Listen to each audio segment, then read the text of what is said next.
Asibingelele nina. Asibingelele bathandi nabalandeli ke bale channel sihlahla ke samabhinca. Esivuka nazo ke sifika ngengxabano ke esihlukanise ke igroup phakathi lapha ya kweza DSD. Kuvela ukuthi kuxabene kubendle lapha ke kweza DSD egroupini ka WhatsApp kanjalo nje ke lapha nase groupini yasemafonini lapho ke bekhuluma khona. Lokhu kuza ngemva kokuba ke kuthiwa uDSD posta ke lokhu kuza ngemva kokuba ke uDSD encamele ukuposta umama ke lapha ke oactayo uKhoni Jumi. uKhoni Jumi ushone ke izolo kubonakala ke ngoDSD eqala ke ukuposta enkundleni ke zokuxhumana. Kanti ke abaningi bamangela ukuthi kwenziwa yini ku DSD kube yena wasiqala. Kodwa kucasule kakhulu kabantu egroupini lapha ukuthi ke uDSD uposta lo mama nje.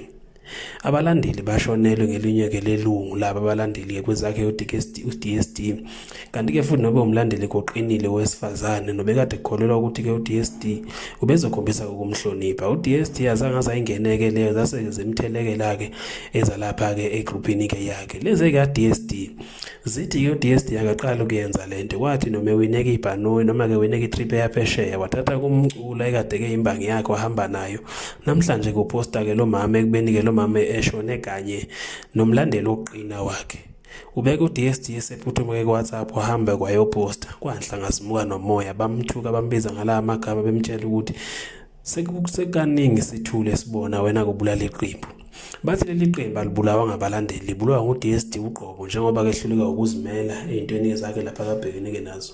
Casuleka abantu abaningi lokhu nakuba ke kunjalo lapha ku Facebook abaningi bathi kuDSD ngembala wenza ke into wrong bekufanele okungenani ka baposte ke bonke abalo ukuthi kuposte kumuntu oshonileyo kodwa ke phela bekufanele amposte nalona ke oyilungu labalandeli bakhe njengoba ekuthiwa ube yilungu eliqavile futhi ake meseka uDSD einkingeni zonke abhekene